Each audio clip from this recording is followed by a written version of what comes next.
It's the Opperman Report. Join digital forensic investigator and PI Ed Opperman for an in-depth discussion of conspiracy theories, strategy of New World Order resistance, high-profile court cases in the news, and interviews with expert guests and authors on these topics and more. It's the Opperman Report. And now, here is investigator Ed Opperman. Okay, welcome to the Opperman Report. I'm your host, Private Investigator Ed Opperman, and this show is brought to you by SubashTechnosis.com. Subash Technosis. Check out their Facebook page, Subash Technosis. This is an India-based outsourcing company. They can build websites for you, search engine optimization. If you need a call center to handle your calls and customer service, they can do that for you. Press releases, content writing, any kind of data entry. This is a very upstanding company in India. They have 250 people sitting behind computers waiting to work for you. SubashTechnosis.com. Tell them Ed Opperman sent you. Also, check out OppermanReport.com, our members section there. We have all kinds of exclusive content in there. In fact, we're going to be talking about David K. Johnston tonight about Donald Trump. And I got all the Donald Trump, Trump University lawsuit documents are in there. We got a ton of stuff in there. Let's get right to our guest, David K. Johnston. Mr. Johnston, are you there? Yes, it's Johnston with a T. Johnston, I'm sorry. Okay. And he's the author of the book, The Making of Donald Trump. And if you look for this book, you can find it on the Opera Report bookstore, and you can also find it on the blog. And if you're looking on Amazon, it's David K. His middle name is K, C-A-Y. It's not the letter K. It's David K. Johnston. And you can find that there on Amazon.com. Mr. Johnston, I know you're a Pulitzer Prize winner. I think right now you're in the top 10 bestsellers list for this book, The Making of Donald Trump. Worked for the New York Times, and now I follow all your stuff on the Daily Beast. I follow you on Facebook. But tell us about yourself. Who's David K. Johnston, the personal guy? Well, thank you, Ed. Just call me David. I have been an investigative reporter since I was a teenager. When I was 18 years old, the San Jose Mercury recruited me to be a reporter. They hired me at 19, and within weeks I was on their front page. And over the next 40 years, I worked for the San Jose Mercury, the Detroit Free Press, the Los Angeles Times, the Philadelphia Inquirer, and the New York Times. And since 2008, when I left the New York Times, I've worked for myself for various places, and I teach in law school and the business school at Syracuse University. Right. You're a law professor at Syracuse University as well. Now, you've been researching and writing about Donald Trump for 30 years. Off and on, yeah. So you got it. You're probably like the go-to expert on Donald Trump. I see on MSNBC all the time. Yeah. Okay. I probably have, in fact, I'm sure that I have the largest private collection of Trump documents. I have tens of thousands of pages of stuff I've collected over the years on Donald, because I've tracked him because he's an important force in America to understand America. Absolutely. Now, did you ever think he would get this far? I know you thought that he was going to run for president one time, because he did run for the Reform Party and some kind of stuff like that. But did you ever think he would get this far? Well, when he announced this time, back in June of 2015, I was the only national journalist who said he might get the nomination. By the fall, somewhere August or September a year ago, I started saying that it looked like he might well get the nomination because there were so many candidates, and he was essentially picking them off one at a time. And if you go back and listen to the television series The West Wing, there are some astonishing parallels to this, where the fictional president Jed Bartlett says, I wasn't supposed to win. I was just supposed to try and push Hoynes a little bit, the other candidate, the presumed nominee, to the left or the center, and it happened. And I saw the same sort of thing in what Donald was up to, that he was one by one picking off people.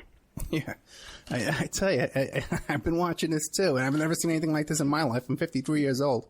What do you? Before we get into the whole, I want to get into start with his grandfather, then the father, and move into present time as much as we can fit in. Sure. But before we get to that, what do you think of this conspiracy theory that he was put in there by the Clintons to throw the race? Absolutely. I think that's just nonsense. Donald has talked about being president since 1985. He asked George H.W. Bush to make him his vice president. He ran in 2000. He's run briefly before. Donald believes that he should be president. And what the Clintons were thrilled about is that he was, in their view, the candidate who was the easiest to defeat in a general election. And events are at the moment suggesting that they may be right about that, although 80 plus days is a long time and a lot can happen between now and November. Yeah, absolutely. Tell us about Trump's grandfather. Well, Donald Trump's grandfather, Friedrich, in 1885 turned 16 years old, and that meant as a citizen of Germany that he had to go into the military. So like many young men in Germany, he left home in the middle of the night and came to America to evade the draft. He then followed Horace Greeley's advice, go west, young man, and he went first to Seattle, then to Everett, Washington, and then to the Yukon Territory, where he ran whorehouses, and he made a lot of money. He built a hotel in one case on land he didn't own, not a hotel for sleeping, but more active activities. And he then went home to Germany. His mother showed him off as this rich young man to all these women in the little town of Kallstadt, which is in the Rhine Valley winemaking area. And he chose a woman Mom didn't approve of. They went back to America. They went to America. They had a daughter. His wife hated America, wanted to go back, so he returned to Germany. And the Germans said, "You're a draft dodger. Get out and leave the country." So he came back to America, and then he died in the 1918 influenza pandemic. So Donald never knew his grandfather. And his grandfather ran a whorehouse. Unbelievable. Bunch of them. A bunch of string of them. Wow, you can't be undone if you're a Trump. Okay, now what about the father? Now, I've been watching all your stuff, and I'm a big fan of your work, trust me, okay? And so's the audience. And I've been watching, preparing for this interview, all your different interviews and some of your speeches that are on YouTube. But you never mentioned Trump's dad being part of the KKK. Oh, no, I have done that many times, and it's in the book. Okay. In 1927, in Queens, New York, in the Jamaica section, there was a pitched battle between about 1,000 KKK members, some of them hooded and in robes, and their supporters, and about 100 New York police. And among those arrested was Fred Trump. Now, Donald Trump told the New York Times last year that never happened. It didn't happen. And you know, even if there's some record, but it wasn't him. He didn't live at that address. There were no charges filed. So because there were no charges filed, you should never write about this. Well, the address that was reported in all 8 New York City newspapers that I've looked at the time was the address that Fred Trump lived at, and you can look it up in various public records. Most of those arrested, once they had been arrested and identified, were not pursued. And that's very common. We do this in law enforcement all the time. People get arrested and then we don't pursue the charges. And the fact that there were no charges filed is irrelevant to the historical fact that Donald's father was one of those people arrested during this demonstration by the police. And there's no question that he was arrested because he was with the KKK people. Fred Trump has a long, well-documented history, including findings by administrative bodies and a trial before a federal judge that they settled of discriminating against blacks and Puerto Ricans. And in my book, The Making of Donald Trump, I quote a Woody Guthrie song. Woody Guthrie, the folk singer, lived in Beach Haven, which was a Fred Trump housing project built after World War II, and his song is about how Fred Trump wouldn't let anybody in who wasn't white and acceptable to him as white. Yeah, what are the odds of that Woody Guthrie would write a song about the presidential candidate's father being a racist? You know? And also, too, if you look at the New York Times, because that little clip is online, that article is online, and you could read. Well, it wasn't just the New York Times. I mean, the Brooklyn Eagle reported it. Other newspapers reported it in New York. And so this was very well established at the time. And if you read the flyer that they were handing out, it's the same tone as Trump's announcement when he was going to run for president about Mexicans being rapists. Same tone. Yes, and let me tell you one of the oddities about that, Ed.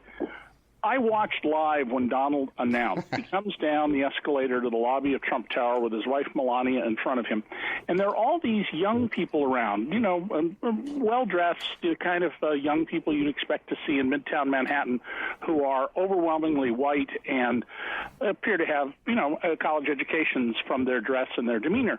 And Donald delivers this speech about Mexicans as murderers and rapists, and he gets applause, and then Muslims, he attacks them, and he gets applause. Now, Midtown Manhattan is not known as a center of racist and xenophobia activity. So when I looked at this, I said, this is really odd. And my assumption at the time was, well, they must have bussed these kids in from some young people from somewhere else. A day or two later, the Hollywood Reporter broke the story that they were actors paid $50 each. And we're told, show up, applaud when you get the signal to applaud, and you get $50. And, out-of-work actors, in addition to waiting on tables, will do just about any kind of work to pick up $50. Yeah, oh no, sure, that's a pretty good gig, and also too, it lasted less than an hour for $50. Yeah, and young actors showed up in droves, and he's used to doing that for The Apprentice. But it also tells you that Donald launched his campaign with a fraud, and this didn't surprise me once that came out, because Donald's entire life he has been a con artist, and he has orchestrated frauds. And in the making of Donald Trump, I go through many of these to show what he did. I was thinking it might be fun for the rest of this interview if we refer to him as Mr. Trump. Okay, that's fine. My publisher actually prefers that, and I keep saying, but I know him. We've had lunch, we've had dinner, but sure, we'll call him Mr. Trump. Just like on Gilligan's Island, they called him Mr. Howell because he was rich. Right. So we got to call him Mr. Trump. Now, his dad was a big shot in New York. He was friends with Mayor Abe Beame from high school. Yeah, Abe Beame, who became mayor in the 70s, was a lifelong, very close friend of Fred Trump. Fred understood how to work the political process to get what he wanted. He understood how to spread donations around. He was very involved with what's called the Brooklyn Democratic Club. And when Donald wanted to move from the outer boroughs where his father was, primarily, overwhelmingly Queens, to Manhattan, his first big project was taking just this rundown old hotel called the Commodore at Grand Central Station, stripping it down to the skeleton and rebuilding it as a Grand Hyatt hotel. All borrowed money, enormous subsidies. In fact, the subsidies Donald got from the city of New York, the first ever for a hotel, were roughly 3.5 times the money that was spent to build the new hotel. Donald is one of the biggest welfare kings in America, and there's a documentary that was made about Donald. You can get it at iTunes and some other places online, called Donald Trump the Movie, or Trump the Movie. And in it, one of the top aides to Abe Beame says, Mayor Beame said, whatever Mr. Trump wants, he gets. And so the taxpayers provided Donald with this enormous subsidy, roughly $400 million for a less than $100 million hotel, which is a pretty good trick. Yeah, we actually had Libby on the show. I'm obsessed with Trump. I can't get enough of his character. I'm from New York. Well, she did a fabulous job. That movie back then was shown exactly twice because of Donald's threats of litigation. And Donald has suppressed many articles. That movie, I'm sitting right now in the garden of my home in Rochester, New York, which was paid for work I did for Tim Burton, the movie director, Edward Scissorhands, Alice in Wonderland. He wanted to do a movie about Trump, and Trump killed it with threats of litigation. But I got enough money that I have a nice garden now. If you need a room, if you need a Kato Kaelin to move in with you, let me know. Okay, now for people who say that Trump's a political outsider, what do you say to that? Oh, that's nonsense. I mean, he hasn't been an office holder. He's never done any public service of any kind in his life, none. But he has been, by his own account, buying and selling politicians throughout his whole life, or at least renting them. I would argue he rents them. He knows how to spread money around. If you're a politician, there are two ways money works. One is you get money from people who are your friends. The much more troubling one, and Donald knows very well how to do this, is you don't want to play ball or at least not get in my way, I will fund someone to replace you. Ah. And Donald's very good at that. And in the W. Handros movie, he's caught on tape bragging about how, he is influencing politics with his money. And, of course, every politician will tell you that, I get their money because they like me, but it doesn't influence my votes. Yeah, right. And I don't have a beard. Yeah. Now, what about Trump's dad? Because he made his money through HUD grants, right? And he was called a profiteer. Yes. Well, now, Fred Trump was a really industrious guy. He's different than Donald in that. Donald is not a particularly hard worker. But Fred, 2 years after his father died, when he was only 15 years old, started a business building garages in Queens. The business was owned by his mother, so it was called Elizabeth Christ and Son. And then he moved up in his 20s into building houses. Then the economy fell apart with the stock market collapse in 1929. And he opened one of the first modern grocery stores. Historically, you went to a store with a list, and clerks went and got the things off the shelf. He opened one up where you got the stuff as we do now off the shelf, and he sold it after about a year for a very nice little profit. Then during the war, he got contracts to build housing for shipyard workers in Virginia and Pennsylvania. That taught him how the government contracting system worked, and Fred Trump is said to be the first person in line at the Federal Housing Administration after World War II ended to get loans to put up housing in the outer boroughs of New York, overwhelmingly in Queens.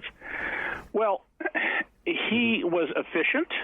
He also built cheap buildings. They weren't quality buildings, and he skimped on things. And some officials at the FHA figured out some of the developers, of whom Fred Trump was the most prominent, were gaming the rules to make much bigger profits than they were supposed to make on these government contracts. They brought this to President Eisenhower, who apparently threw a fit in the Oval Office over this, and all of a sudden, the evidence that he certainly was not happy is that within days there were 100 federal investigators working on the case. The Senate Banking Committee then held hearings, and Fred Trump was called to testify under oath, and he said, and this is sort of a precursor of Donald and the way Donald talks about, Mr. Trump and the way Mr. Donald talks about money. He said, this is all a misunderstanding. Yes, there's $4 million extra here, but I'm not a profiteer. I didn't put that money in my pocket. It's sitting in my bank account. I don't know about you, but I don't care if my money's in my pocket or my bank account. It's still the money I've got. Yeah, if you've got my money in your account, I still don't have it. Right. And it was an early indication of how his son would come up with these creative arguments about what he was up to.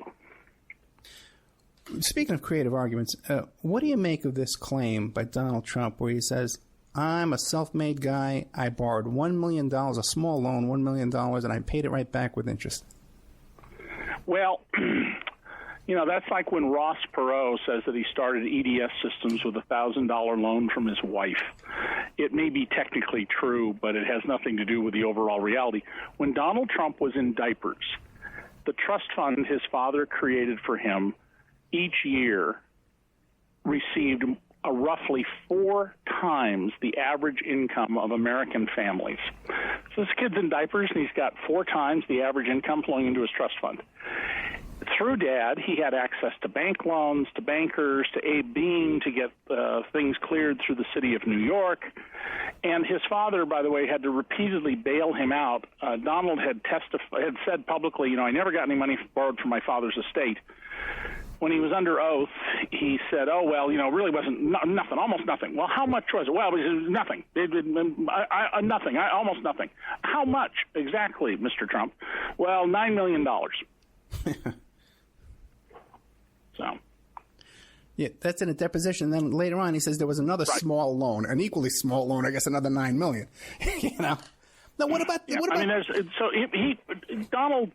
If you have no track record and no background, and you've been saving your money to go into a business, and you go to a bank, you're not in the same shoes as Donald Trump was, where his father was reportedly the biggest depositor Chase Bank had in the outer boroughs of Manhattan.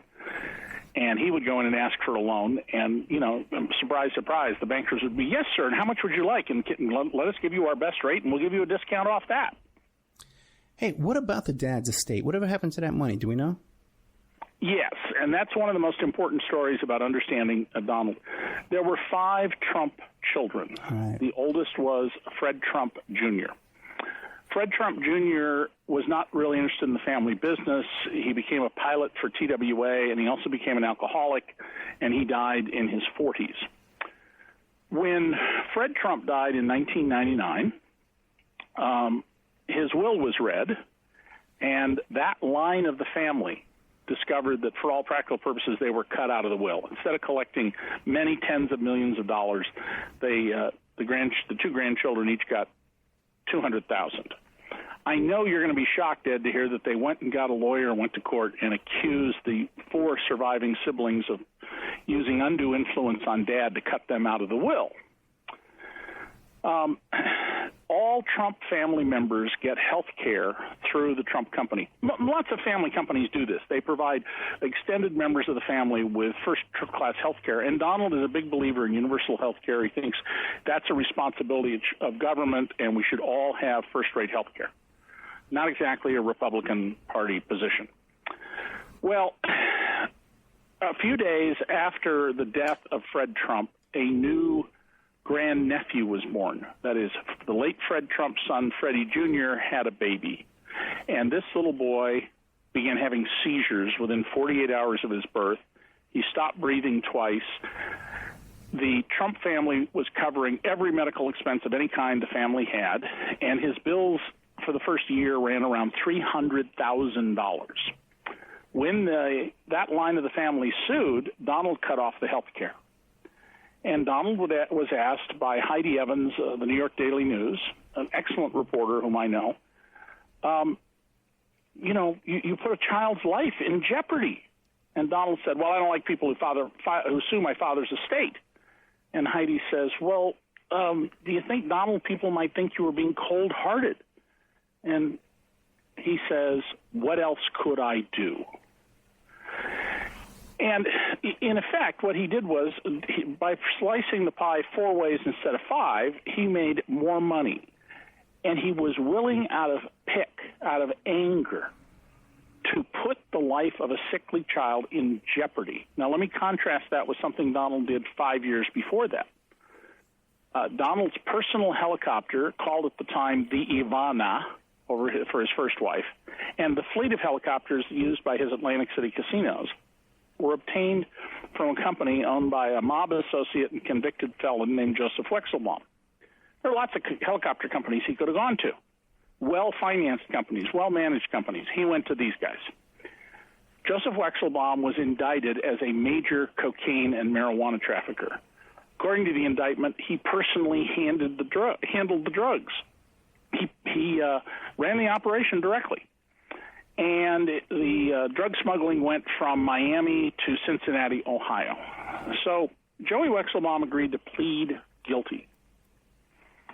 He asked that his case, in a letter I cite in The Making of Donald Trump, be moved either to Miami, where the case, the drug smuggling began, or to New York City, where he lived.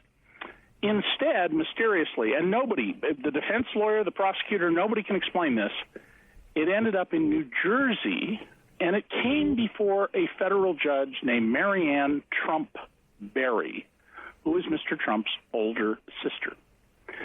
Now, Judge Marianne Trump Berry removed herself from the case. The legal term is recusal. But think about the conversation that had to take place, Ed. She walks down to the hall to the chief federal judge and says, listen, I can't handle this case because this major drug trafficker, my husband flies in his helicopters every week because he is a lawyer for the Trump casinos. I fly in this guy's helicopters all the time. We have a federal judge flying around in the helicopters of a drug trafficker.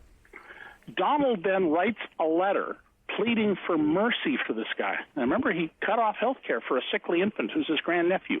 He says he's a stand-up guy and a diligent, good citizen, and he shouldn't get much time. Well, the little fish, just the people who drove the drugs up to Ohio, they got up to 20 years. This guy spent 18 months in the clink, and when he came out, said he was broke. He couldn't pay the penalties he had, but he moved into a multi-million-dollar apartment in Trump Tower. Now, I've heard you say that the circumstances around him getting that apartment were suspicious or irregular. Can you describe that in depth a little bit more? Well, it's totally unclear how the woman, the girlfriend of Joey Wexelbaum, qualified for the mortgage. And there were several people who had mortgages in that building who were women associated with corrupt union leaders or mob guys who got loans without going through the normal underwriting process, where you demonstrate you have the income right. to take care of the loan. But I think the most interesting part of this is beyond the total contrast between the sickly relative who doesn't care about and this guy, is Donald had a casino license. And under the law in New Jersey, if you're a casino owner, you had a legal obligation to prove by clear and convincing evidence that you were honest, that you were trustworthy, that you were morally fit, and that you did not associate with criminals. Donald writes a letter on behalf of this guy. He tried to cover it up.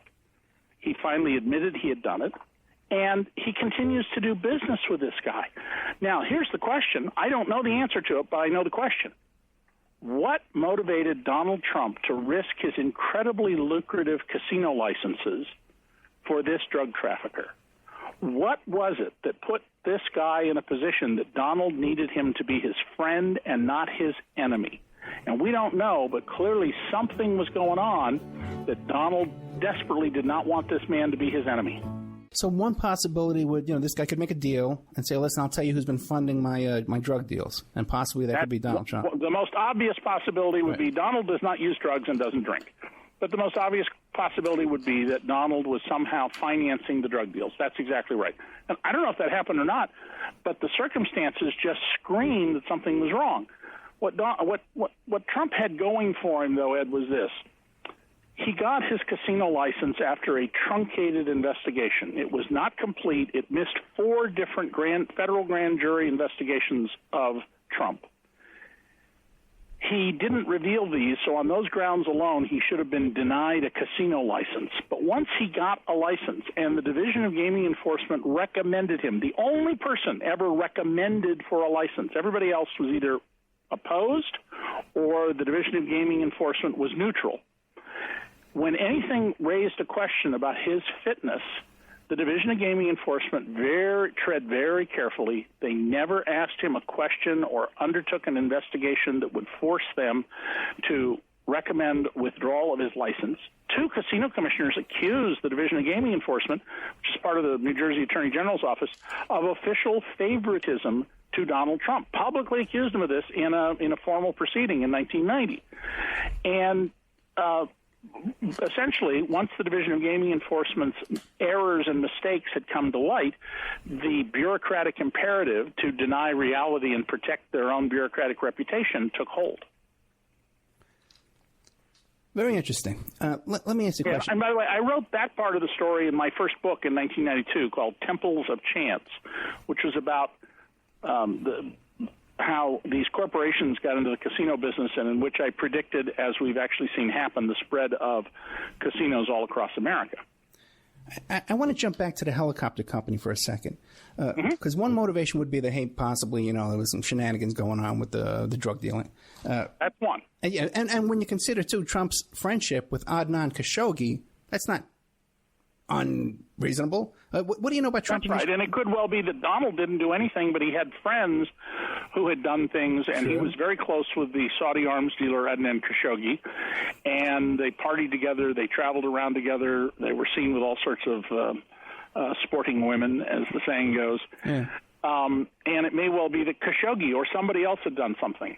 But clearly, the one thing we know with an absolute certainty is it was so important that Donald go to bat for this guy that he was willing to risk his casino license for it. Okay, another possibility that I've never heard you talk about is right now Trump has a lawsuit in New York City federal court. These 13-year-old, well, they're adults now, but these young women are claiming they were raped by Trump and Jeffrey Epstein. Yeah. And Jeffrey Epstein, who was a convicted pedophile, a longtime friend of Trump's, a neighbor in Palm Beach. Many of his victims worked for Trump at Mar-a-Lago. Now, his pilots had a lot to say about him. Yeah. And Ed, this is the one area of Trump's life that I don't go into in the book, and I haven't spent any time with. And the reason is that I knew about Marla Maples 9 months before she became public. I didn't write about it. Billionaire Has Girlfriend to me is the news the same way that airplane takes off in San Francisco and lands in New York City is not news. So I don't know anything about the Jeffrey Epstein case. Other people have written about it, and people should read about it because it's very disturbing. But I don't know anything about it, and I haven't written about it, and I haven't investigated it. Okay, great. Now, by the way, I got a funny Marla Maples story, too, I could say. We don't have time. Now, I was going to ask you about his Mr. Trump's ties. Okay, not his ties that he buys in China, but his mob ties, okay? Yeah. All right. Now, besides this helicopter guy, and what else? What other mob ties? Well, in the construction business in New York, you had a number of unions, the Teamsters and some others, who were under the control of the Genovese and Gambino organized crime families. Here's how Mr. Trump is different than the other developers in New York. First of all, Fred Trump, his father, had a business partner, Willie Tomasello, and Willie Tomasello was identified in the reports of the New York State Organized Crime Task Force and other law enforcement documents as a front for the Gambino and Genovese organized crime families. So Donald Trump's father had a business partner representing the two biggest mob families in New York. Second, Donald, Mr. Trump, as you prefer, when he arrived in New York, made a beeline to make friends with the notorious Roy Cohn, who was the attack dog for Senator Joseph McCarthy. And among Roy Cohn's clients were the heads of the Gambino and Genovese crime families. Trump Tower is a concrete building. It is made with ready-mix concrete. It is not a steel girder building. Now, the steel workers are an honest union, but the cement union, the Teamsters, the demolition union, the carpenters, the cement workers, all of those were under the thumb of the mafia. The other major developers in New York, notably the Lafrac and Resnick families, had gone to Rudy Giuliani and the FBI and said, please free us of these mob guys. And eventually they were freed by them, and these guys all went to prison. Donald embraced these guys. And because of his relationship with Roy Cohn, when there was a concrete strike during the period when Trump Tower was being built, and it's ready-mix concrete, so you can't have labor trouble or your project will get all screwed up. Every project with cement in New York was shut down except one, Trump Tower. So Donald embraced these guys when everybody else was pleading with the government to get them off their backs. It's interesting, too, you mentioned Roy Cohn, because he had this theory that he could deduct all of his personal living expenses because his whole life was part of his business, and he wound up not paying any tax. That was a very creative... And Roy Cohn was always paid in cash, and he boasted about the fact that he was under indictment for almost two-thirds of his adult life. Donald wrote about Roy Cohn, not Cohn, right, and said... he regarded him as his mentor, as a second father, and then I think most famously and significantly, he said the thing he loved about Roy Cohn was Roy would brutalize for you. And that's part of Donald's fundamental approach to life. He wants people who will brutalize for him, anybody who gets in his way, he will destroy them. Back to Atlantic City for a second. He was in a very public feud with Merv Griffin. What can you tell us about that? Well, Merv Griffin was a very smart, very wealthy businessman. And the public image you saw, this nice, folksy guy, was his public persona, was a character he played. He was, in fact, a very, very astute businessman who was worth some hundreds of millions of dollars. And Merv had gotten his first big break in Atlantic City, and he'd gotten it at the old Resorts Hotel. So he wanted to buy resorts. Now, the smart move would have been to buy the assets of the company, but he bought the company. And Donald also wanted the company because, in addition to the old Resorts Hotel, next to it was what became the Trump Taj Mahal, which was, at the time it was built, by far the biggest casino in Atlantic City. It was about twice the size of Trump Plaza and Trump Castle, or equal to the two of them together. And Mr. Trump coveted this property because he wanted to have the biggest and the best, and he did things he normally does, like he told you it was, I forget how many stories high, but that's because you went from floor 1 to floor 2 to floor 13. And he added 12. You added the in between 10 floors at the top. And he'd done this in other buildings. And during this fight, what happened is they agreed to split up the assets. Then both of them used 100% borrowed money. So Mr. Trump never had a single dollar invested in Atlantic City. All three of the casinos, plus for a while a fourth one, were obtained with borrowed money, and he always had a negative investment in it. And normally business owners have their own skin in the game, and they have an interest in building the enterprise so that over time they get wealthier and wealthier. Mr. Trump's sole interest was sucking money out of these properties as fast as he could. So while others were investing in ways to improve customer service, to bind customers to them, to continually upgrade the quality of the rooms and things like that, the Trump properties were stripped just as fast as they could of every dollar they could figure out how to take out of them. Yeah, I remember there was a beautiful restaurant called Ivana's.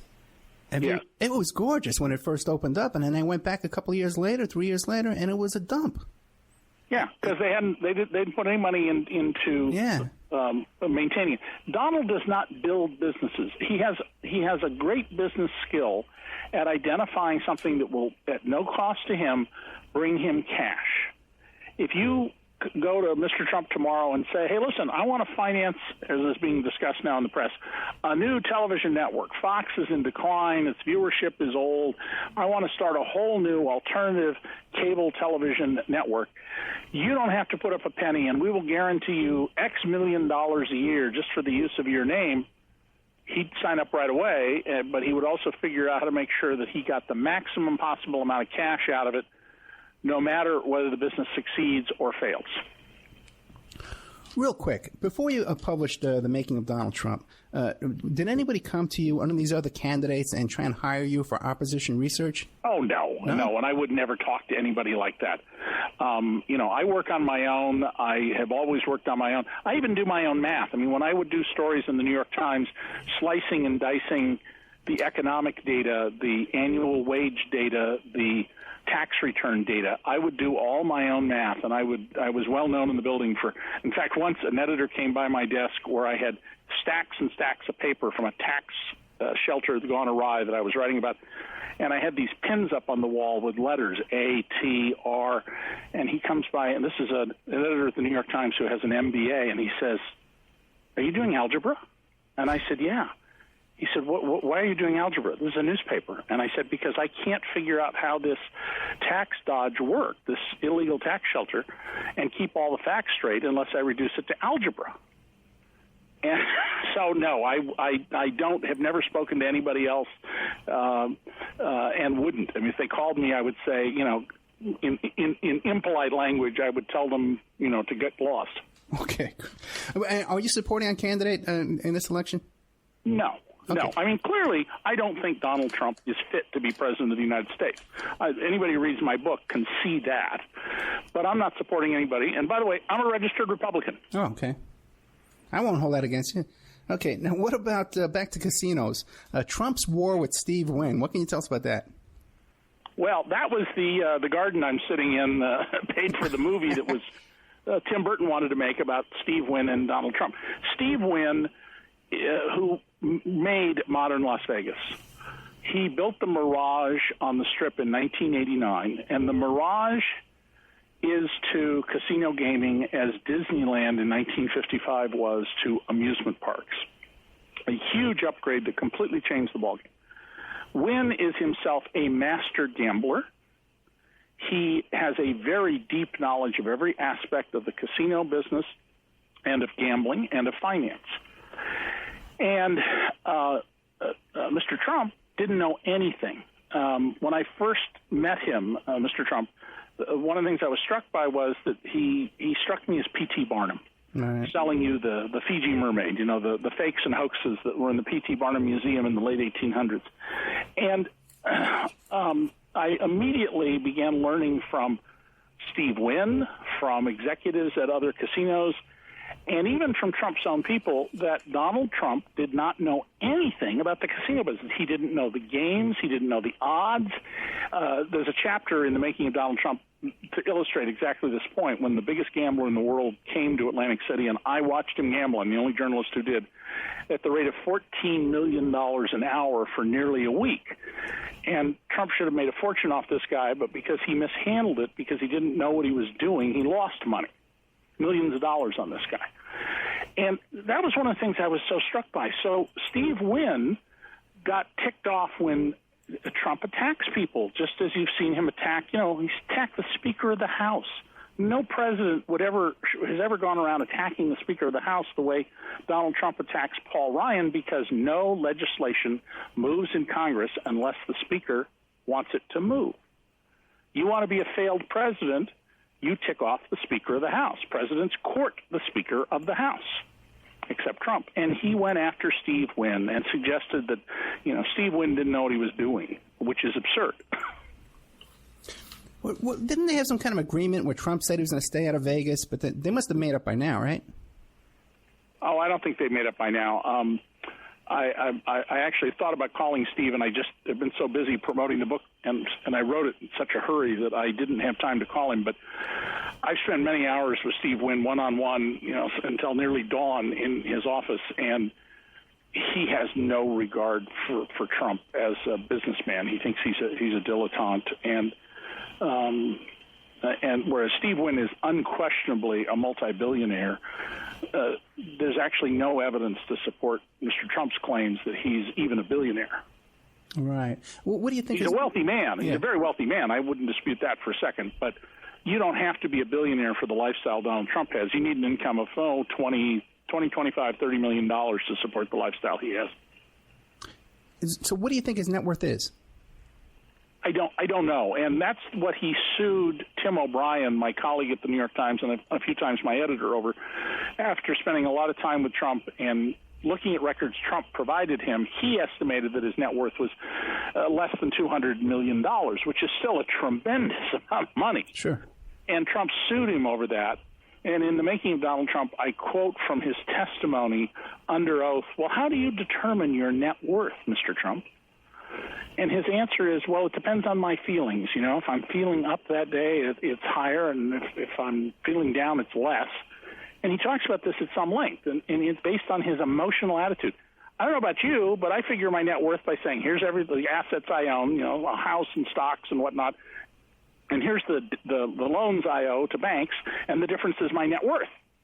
That's not how Donald does it. Mr. Trump thinks about it in terms of his emotions. That's why in June and July of last year, so a period of just days, he described his net worth as being $8.7 billion, $10 billion, more than $10 billion, and in one interview, $11 billion. It was in a good move. Nothing in the market or anywhere else suggested that kind of gravitation and movement.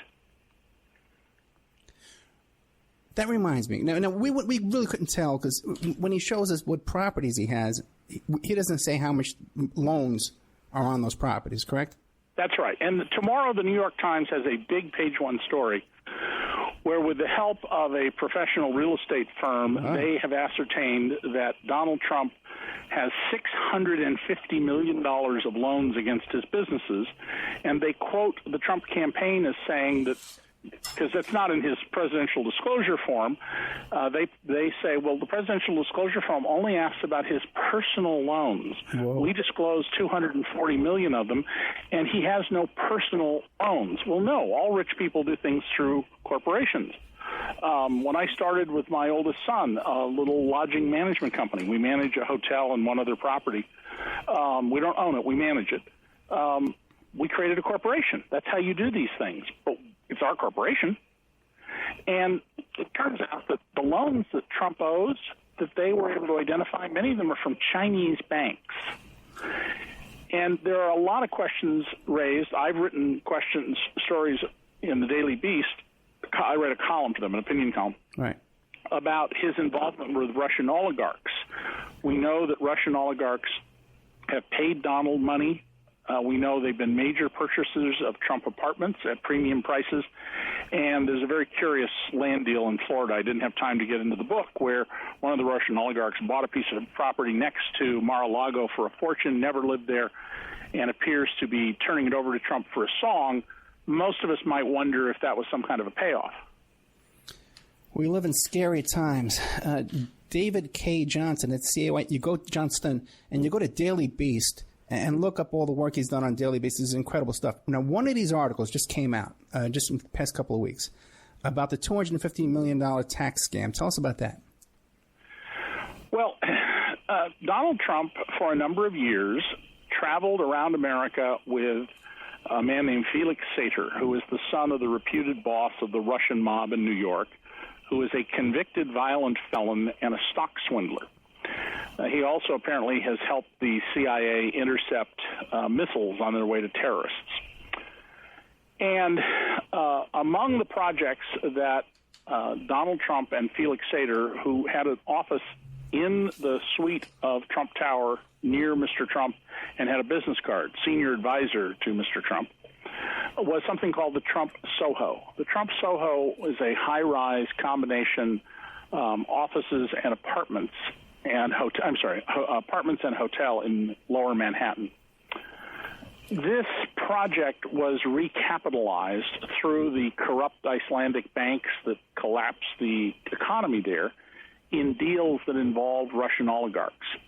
There is a private law enforcement action, it's called a QTAM case, in state court that describes this as this and a related property tax measure as a $250 million tax fraud. Donald Trump is not a defendant in that case. Felix Sater is, and Felix Sater's company is, but he's a material witness. And he signed a document, Donald Trump signed a document that made it possible for the deal to take place that the lawsuit alleges was a tax scam. Now, Felix Sater and his company vigorously deny there was anything improper. They insist this was just a routine capitalization. But in the lawsuit are allegations that one of the executives and partners in the deal was supposed to get $7 million. He didn't get anything. When he pressed for money, he was told he could have $500,000 or he could get killed. And he's one of several people who have made allegations that Felix Sater threatened them with violence over money. Donald Trump claims that he hardly knows this guy. He told the Associated Press, I wouldn't recognize him if he were in the room. Well, I have photographs and newspaper interviews and videos of them being together in two cities in Colorado, in Phoenix, in Fort Lauderdale, and in New York City, including at the grand opening of the Trump Soho. So that's just not a plausible claim by Donald Trump. Mr. Trump knows this guy perfectly well. Yeah, he had an office in the Trump organization, correct? That's right. That's right. And he has since told recently, I think it was the Washington Post, but one of the major newspapers, he gave them an interview, and he hasn't been willing to talk to me. And he gave them an interview, and he said, of course I know Donald Trump. I was with him all the time. We talked all the time. We saw each other all the time. So even Felix Sater has said that Donald Trump's denials are not credible. There's a book about this called The Scorpion and the Frog. But this guy, he's involved in a $40 million swindle. He took a margarita glass and he stabbed the guy in the face with it, right? And that's an unrelated earlier case, but it tells you about what a violent man he is. Yeah, and he has an office in Trump's organization, a business card, senior advisor. Well, but this goes to something else, Ed. Yeah. Trump has a legal duty to the banks who loan him money and to investors when he's in a partnership to investigate the backgrounds of people. You can get hired for a job these days for anything, much above the level of a clerk, and the employer will probably pay for at least minimal background check on you. And in the case of Felix Sater, all you had to do was a Google search. Trump certainly was on notice in 2007 about Sater's background because Charlie Bagley of the New York Times, who used to be my desk mate at the Times, is the best real estate reporter in America. I mean, it's astonishing what he knows about the ins and outs of the real estate business and who's involved in New York, and knows far more than I suspect anybody, including people in the business, about everything that's going on in that business. And he wrote a piece laying out Felix Sater's background. Well, at this point, you would think that Donald Trump would sever his ties with him. But no, just as with Joey Wexelbaum, the drug trafficker, Mr. Trump continued to maintain his ties to Felix Sater.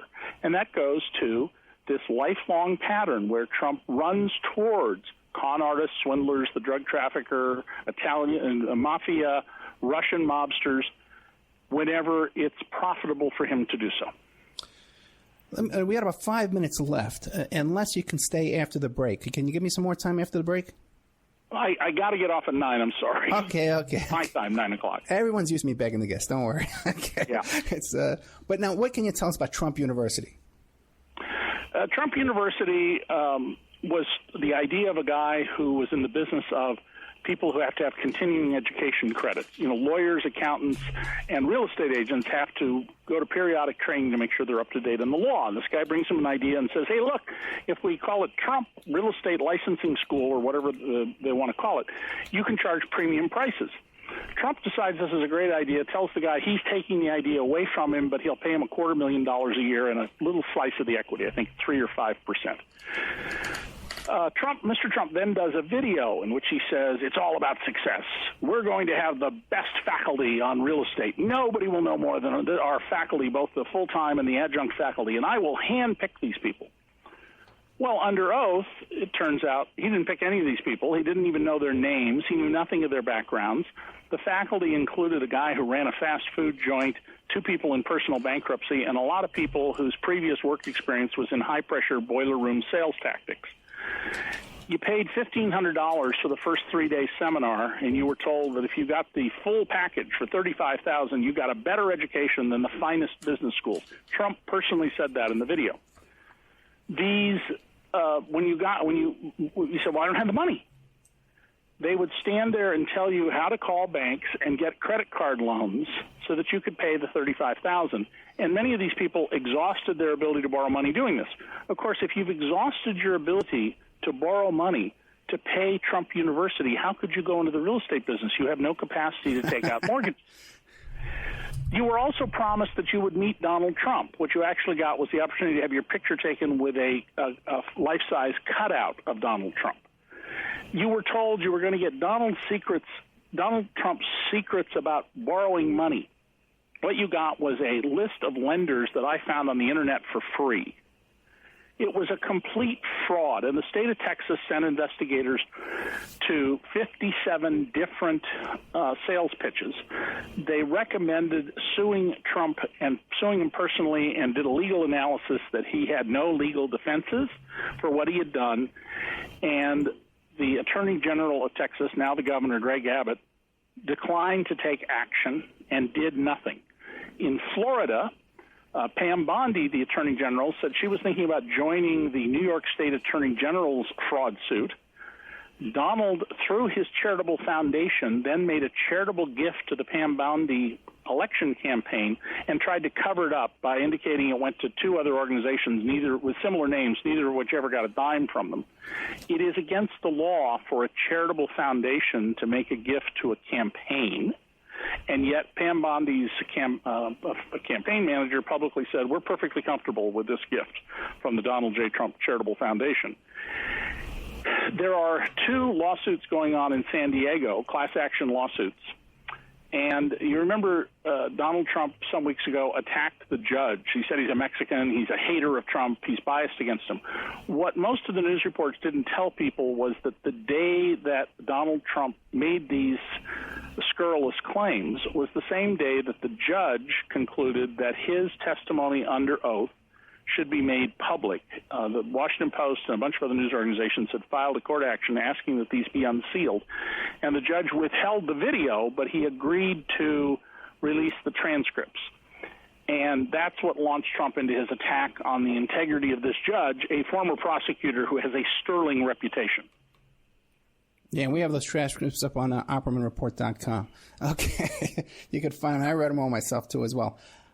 What do you think? Do you think he's going to win that suit or lose? The lawsuit, I can't imagine any way in which he can possibly win this case.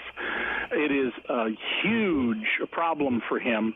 It will not be resolved, however, till after the election. But between the two cases in California and the New York State Attorney General and his own testimony that people can read, as you said, at your website, or they can read about in the Making of Donald Trump, they will see that he essentially has no defenses. This is what's called a bait-and-switch fraud, and I don't see how he can possibly wiggle out of this. David K. Johnston, you are my hero. You can find him at the Daily Beast. I'm telling you, man, I love all your work. I really do. The Making of Donald Trump, sir. Thank you so much. Thank you. Bye-bye.